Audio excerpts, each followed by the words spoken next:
And it's a double blessing to be able to share with all of us, and have that be on your heart.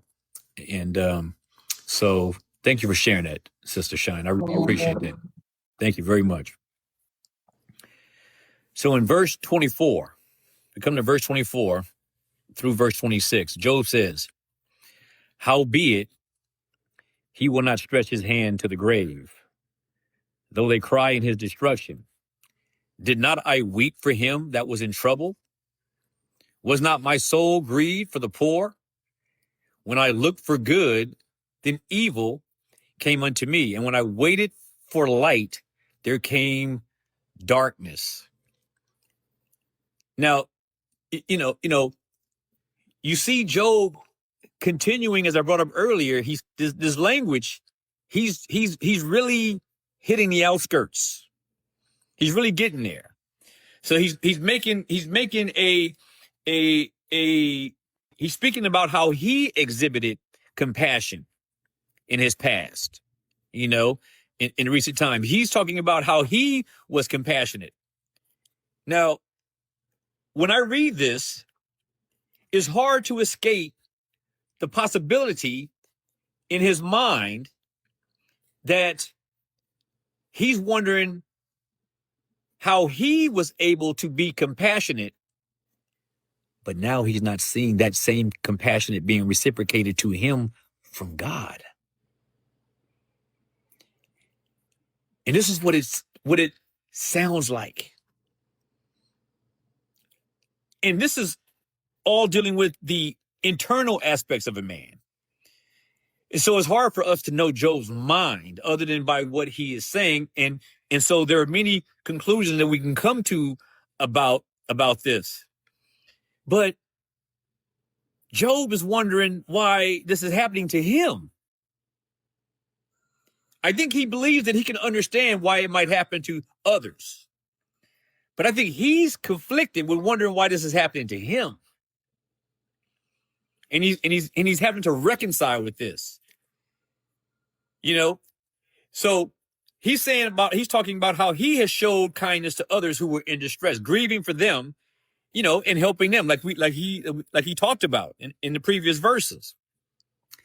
Yet when he expects good in return, he got served up a nice, healthy, hot plate of evil. This is what he's saying. I've been compassionate. Why am I getting evil in exchange for my compassion? Who else could he be talking about? Who else could he be talking about? Who is supposed to be extending to him this compassion that he feels he's not receiving? His friends. But that's not all. Sister Lisa, what do you think? So it just occurred to me, I am not wondering if Job is at such a place. He's desperate, he's devastated, and I feel like right now he will do anything to hear from the Lord, even if that means angering the Lord into responding to him. It really came across that we know. I mean, I don't really feel like Job could have just forgot all the things he was saying. Right. And I think now he's just like, okay, God, you're going to talk to me one way or the other. And you see, he's sort of careful where he never crosses the line. He doesn't go all the way. He doesn't go all the way, but he is trying to provoke the Lord into answering him. That's what I'll say. Sister, see, I agree with that. And I agree with Vanessa also on this. And I agree with Meg on this. He is feeling that he's not getting it from his friends. He's certainly not getting it from his wife. His kids aren't there to give it to him. His coworkers and buddies in business aren't there to give it to him. But I think the thing that strikes hard is that Job thinks God is not giving it to him. See, this is where I believe that he is starting to turn this corner where he's getting on the outskirts. He's getting a bit above his skis here, because now he's starting to assign the same kind of a lack of compassion. He's not calling God. He's not saying that God is not extending to him compassion, but he's saying he's getting there. And it's hard to want to just, as dogmatic as I am on many things, I'm afraid to say that Job went there, but he's on his way. It's sort of like when you all of us who have kids or grandchildren, you tell a kid, don't touch that. Don't you touch that cookie. Don't touch it. You didn't eat your food. No dessert, no cookies. Don't even touch it. And the kid stands there with the plate of cookies on the table and like this, looking at it, thinking about it, upset and pouting, thinking that mom or dad is going to give in. And then the kid starts reaching out, and then if you have my mom, it'd be like something like, don't you dare.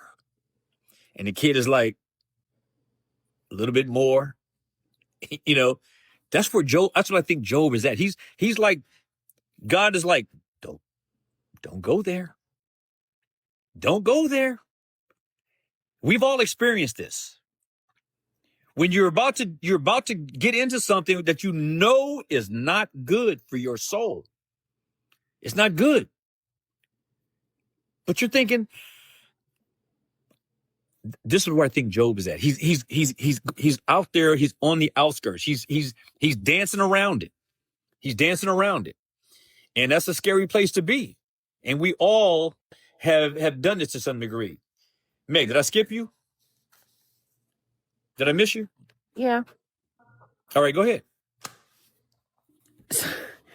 I agree. I think, especially from like 29 to 30, he is on thin ice.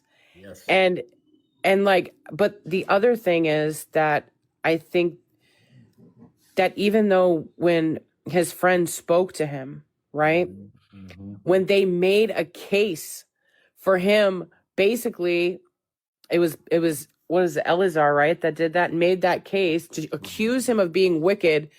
He says in verse 24, which makes me believe, okay, Job, are you starting to believe these guys? He said, yet no one would stretch out his hand against a ruined person.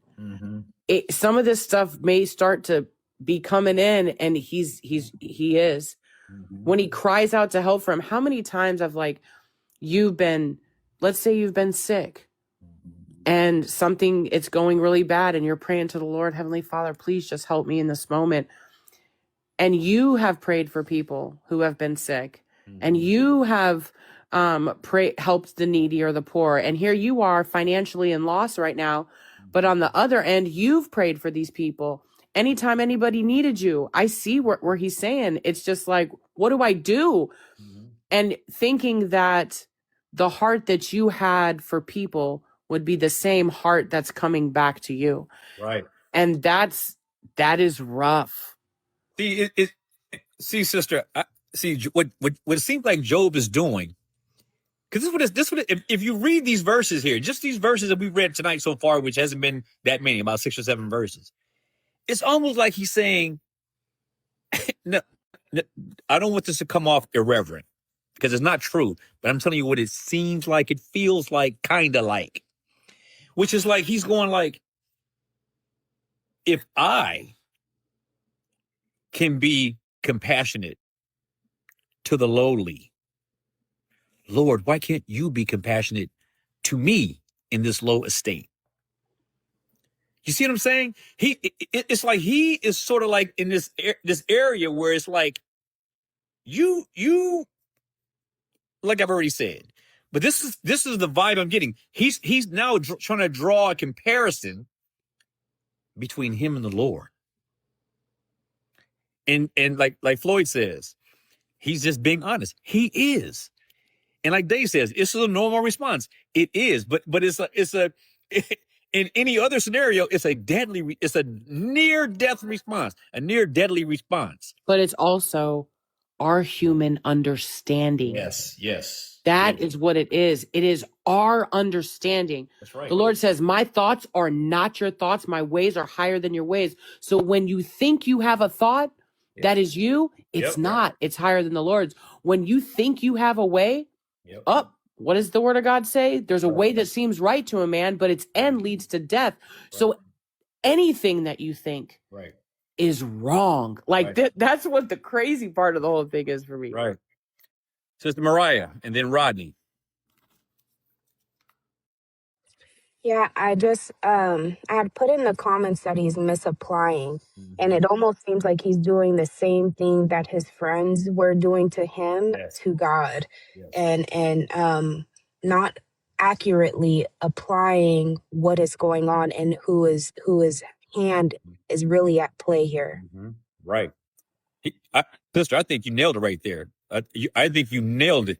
He's doing to God what his friends were doing to him.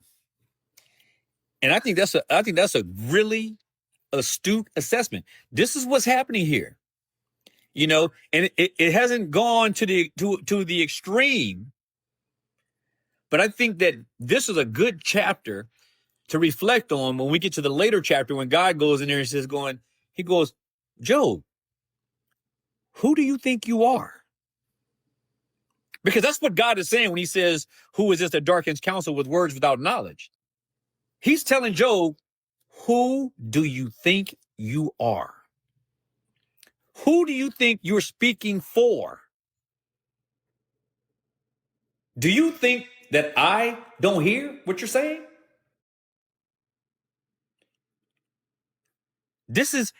Job is going to find out that there's another layer to God that he never saw before. And he's getting the first fruits of that right now, feeling this distance that he never felt before. But then he's going to get that rebuke, but that rebuke is going to be better than the silence, as we all know. It's better to get the chastisement of the Lord than to be ignored by him.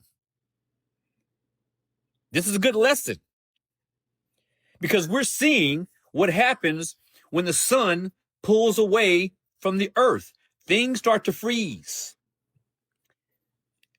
So when God pulls away, when the warmth of God's grace pulls away, what does it do? It causes your heart and your soul to grow cold. See, this is what's happening with Job. So he's going through a really tough thing here, a very tough thing. Listen to this, verse chapter 30, verse 27. Job says, my bowels boiled. And I never want to have that experience. My bowels boiled and did not rest. The days of affliction prevented me. I went mourning without the sun. I stood up and I cried in the congregation.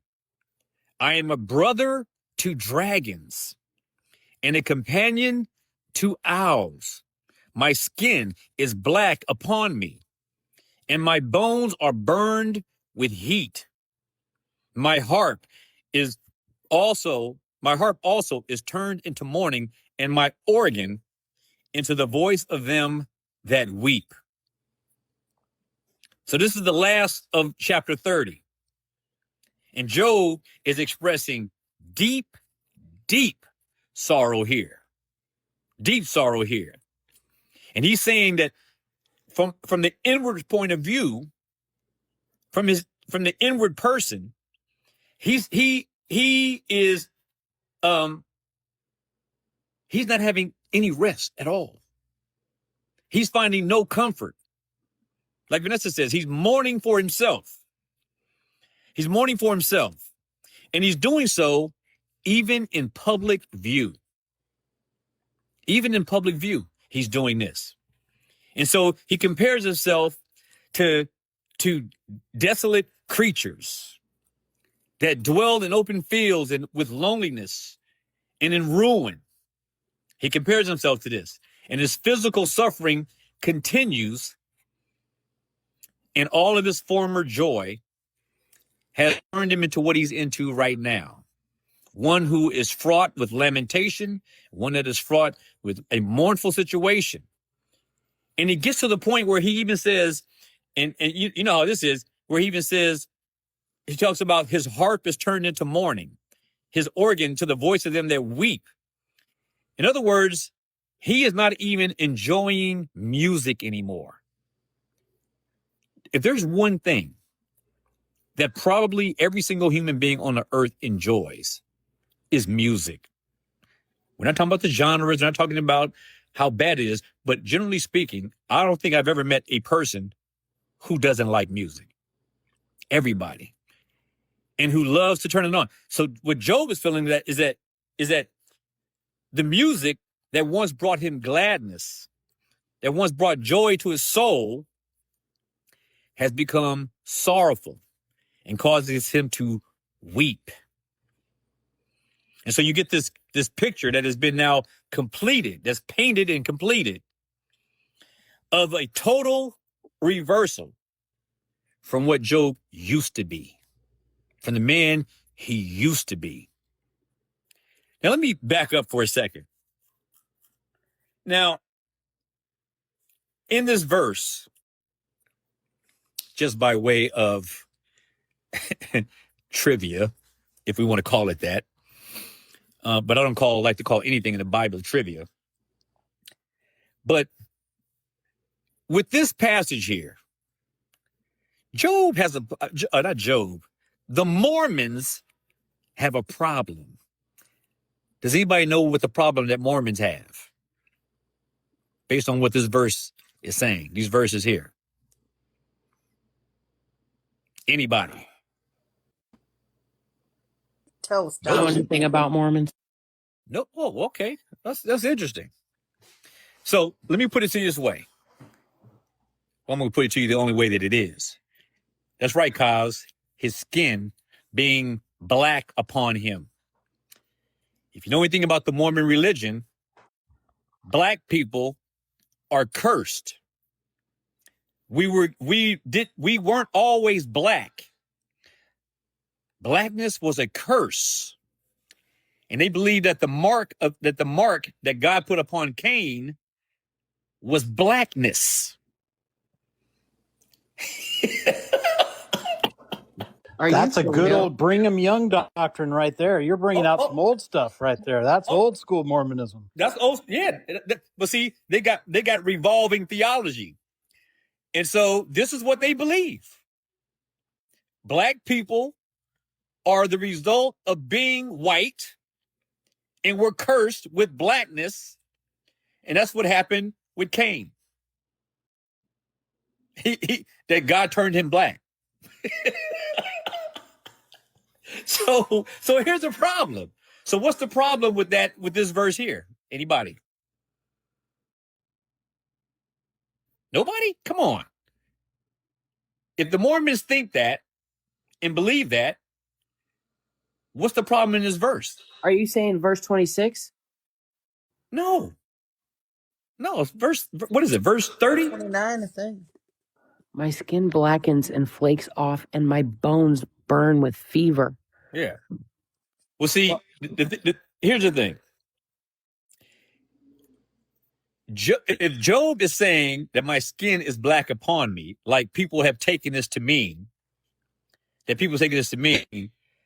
Job could not be, he would have to be someone who was actually cursed under the Mormon scheme.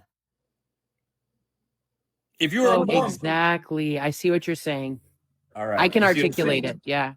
All right, let's have it. Let me hear it. Okay, so Job was deemed, again, righteous, upright, perfect, to shoot evil, fear the Lord. Right. But this is what God held about Job the entire time. Mm-hmm. So for if he says my skin blackens and flakes off and my bones burn with fever, then what they would be saying is that Job is cursed, yes, by God, but he's really not, because of how God viewed him, which is a lie in the Mormon faith, according to what you just said. That was nonsense. Yes. Yeah, it's crazy. Look it up. I'm telling you, look it up. I used to spend way too much time studying other false religions, and I haven't done it. I stopped doing it because it's just so ridiculous. Now, does anybody know what this does mean? When he says, my skin is black upon me, does anybody know what he does mean? He's talking about the Decaying. He's talking about his condition with his disease. This is what he's talking about. When you start peeling off your skin with potsherds, what happens after a while after doing this? You get scabs and they look black. Right. That's right. That's what he's talking about. This is what he's talking about. He's talking about his disease. He's talking about what's happening with his physical body, the change that the disease is causing, the transformation in his physical appearance as affected by this disease. This is what he's talking about. So any of you Mormons out there, you got to rethink the system you got going on. Now, he then goes on to say, and my bones are burned with heat.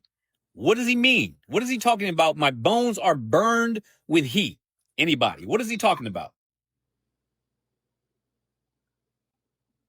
At the very core of him is being, that the very core of him, it feels like he's under fire. His inner being, his inner being feels like he's being burned in fire. Yeah. His heart. His heart. That's right. His heart. Go ahead, Vanessa. You had your hand up. Go ahead. Well, that's what you already answered. They already answered my question. Okay. Yeah. But I just couldn't understand. I've never heard that thing about Mormons before. That blew my mind. I'm thinking, wow. Yo, go look it up. Anybody think that? Yeah. I believe you. I just never heard it. Yeah, that's why it's in recent, Pat, you might know, but it's been in recent years where they started allowing black lay people or people in higher positions, but that's rare, very rare. You don't see it. But and this has probably been like is in I think the 80s when they had the first black person that they allowed into the clergy. 80s or 90s. I can't remember when. It's been a while. But yeah, it's true. But I just thought you guys might like to get that little tidbit. So Job is, if they believe what this says, then Job was a black man. He was cursed, and then I'm cursed too. That's hilarious. When that happened, Jonathan. Hold on, Pat. The church made it. When the church, yes. Go ahead, Can you hear me now? Yep, I hear you. When that happened, when the Latter-day Saints made that change and they decided to allow black people in, one of the living prophets of the church was so upset. He said that his reaction was, if you allow this to happen, soon they'll be putting crosses on the outside of our temples. And if you allow that to happen, they'll be calling themselves Christian. Yep. And you fast forward the clock, hey, he was right. Yeah, that's crazy. Yeah. Meg, you had your hand up? I have a question real quick. Sure. So we had said previously that, not one time has Job has never mentioned Satan throughout this whole time. Right. So I kind of want to get some reconciliation on this on 26. And I know that we've went through it, but we're kind of reading everything as a whole. And I'm reading a CSB tonight just to get some different context. What is that Bible? What I never heard of that before. What is that? It's a Christian Standard. It's all right. Yeah. I never heard that before, but go ahead. But this one says, in 26, it says, but when I hoped for good, evil came. Mm-hmm. But when I looked for light, darkness came. Mm-hmm. So if he's not attributing anything to the enemy, like what does he mean by like, when I hope for good, evil came? So is he looking at this verse in the sense of the absence of God, that he's not feeling him, that he's not, because The opposite. You're getting real theological now. I see where you're going, but go ahead. Go ahead. Well, because evil is not a created thing, right? It's the absence of God. So would he essentially be feeling that God is absent if evil came? Because the absence of light, right, is darkness. Turn to Isaiah 45:7 and tell me how you interpret that. Oh, calamity. I am the author of calamity. But I would interpret, let's read it, but I'll interpret it. I hope I'm right, because this is how I've always interpreted it. So Isaiah 45:7 right here.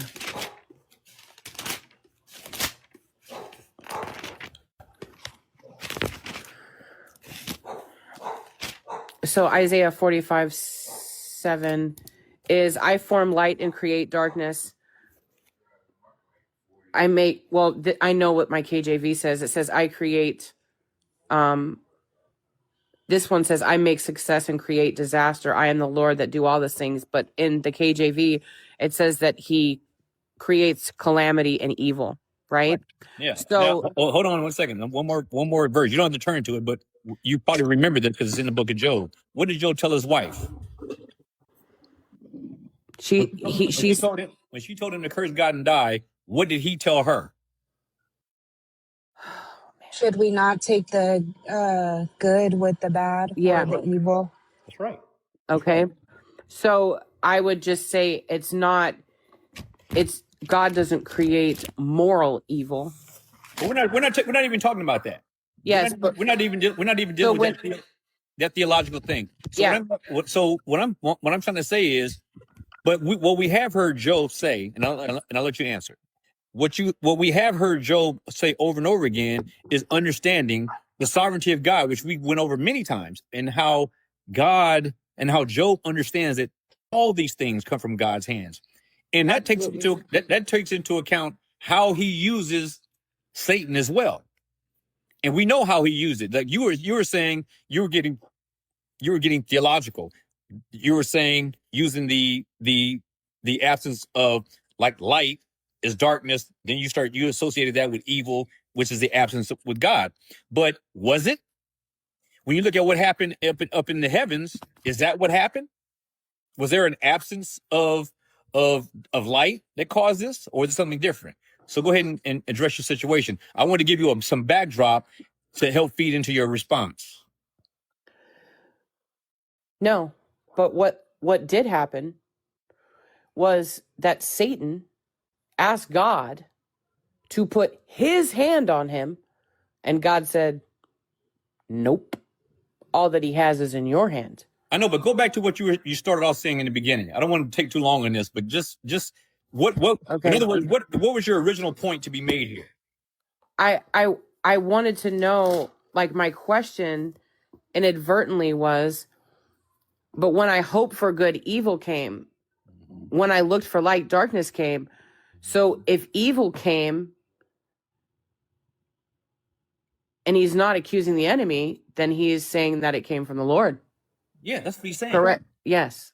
Yeah, That's what I'm saying. Yeah, that's what I believe. That's what I believe Job is saying. I think he's being very dicey with his speech, but yeah, I agree with you. I believe that's exactly where he's headed. And I mean, I want to say that's what he is doing, but like I said, and I think about it like I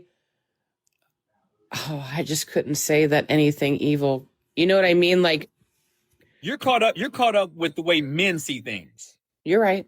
Yeah. You're caught up with the way men interpret good and evil. No, that's what I'm getting there. No, I'm not caught up with it. Okay. All right. Then I can be wrong. But I think that Job is really, he's really putting my kids used to say, they used to have this expression they used to call compledis. What do you think Job's saying here? We just said it. I believe he's talking about God. I think I think that he's associating the evil that he's getting is coming from God. Just like what Mariah quoted that Job said to his wife. So the evil Oh, isn't yeah, like the okay. evil isn't like we're not talking about necessarily not necessarily moral evil in the sense that No. God is this devious creature. That's not what we're talking about. He's talking about the things that have befallen him are adverse. They're adverse. They're not good things.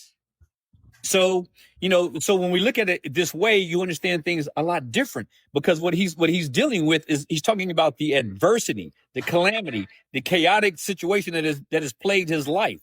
These things, his boils, his all these losses, these things are evil things. And Job is associating these things with God, which Job is always right about this. From a sovereign perspective, God is the one making all these things happen. But there's a big difference between understanding the sovereignty of God and associating God with being responsible for the sin aspects that happen underneath his decree. And this is the hardest thing about Christianity to really try to reconcile, because this is where things really go above all of our heads. Aligning the sovereignty of God with the free agency of man. And I said free agency, not free will. So we need to understand that distinction. We have to really be careful, but there's in a twisted way that we don't understand, there's a harmony between God's decree, his divine order, and his determinate counsel. I agree. It's thin, brother. That's right. And all these things that happen. And God is above it all. And none of it sneaks up on God. God is not going to sleep, and then all of a sudden, Job is not seeing any more light again. It's not accidental, is what I'm trying to say. So it falls from God's hands for sure, but it is from the perspective of the human.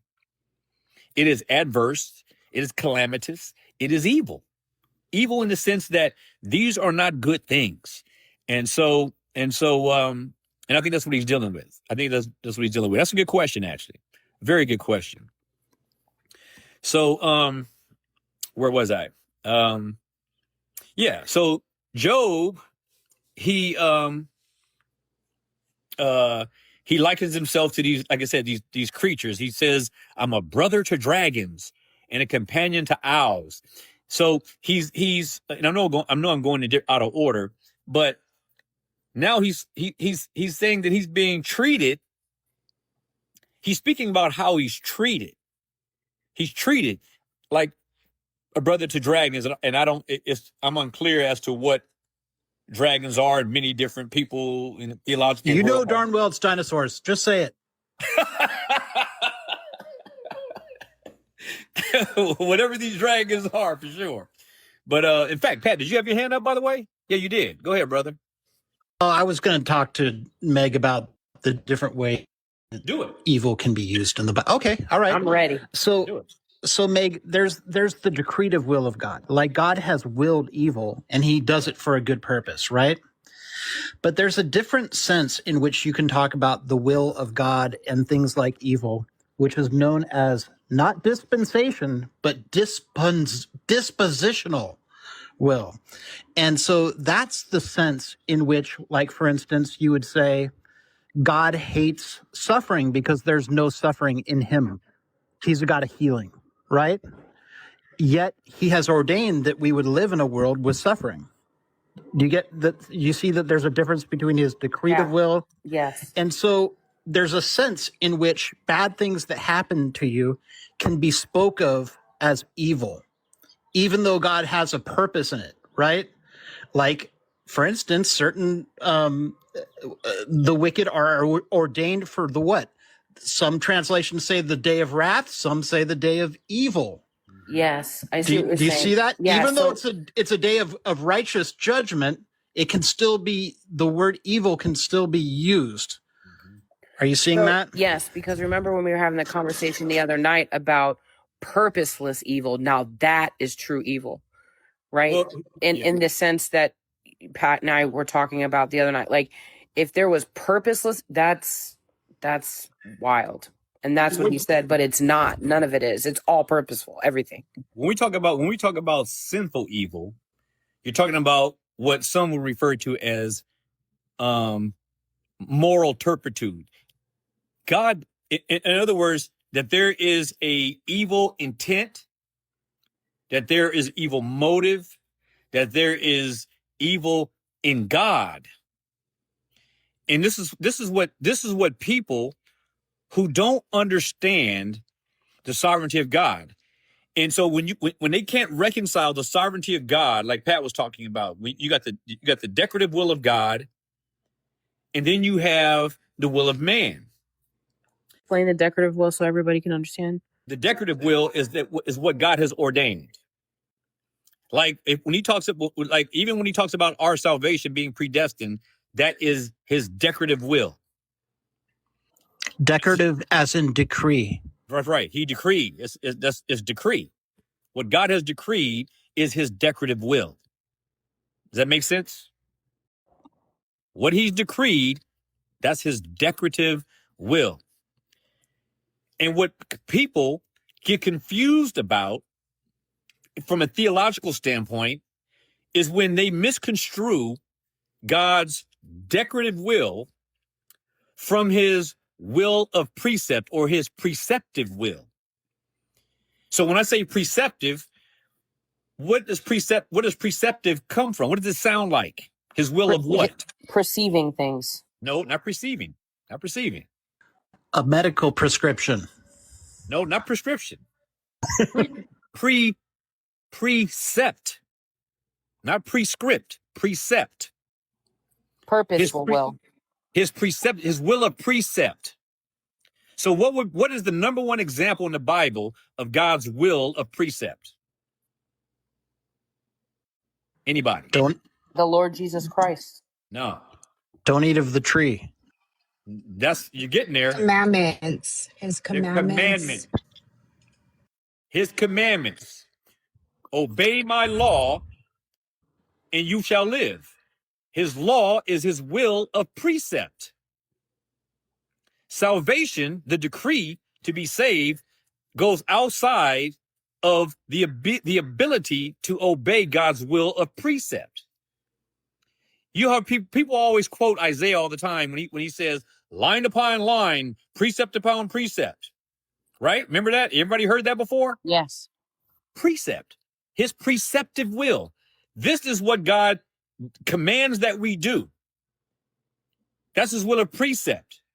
And that's all it is, unless there's something God is going to do within you to give you the ability to respond to his will of precept. But no man could respond and be obedient to God's will of precept. So the salvation that we have is based on having faith in which part of God's will? Creative will. That's right.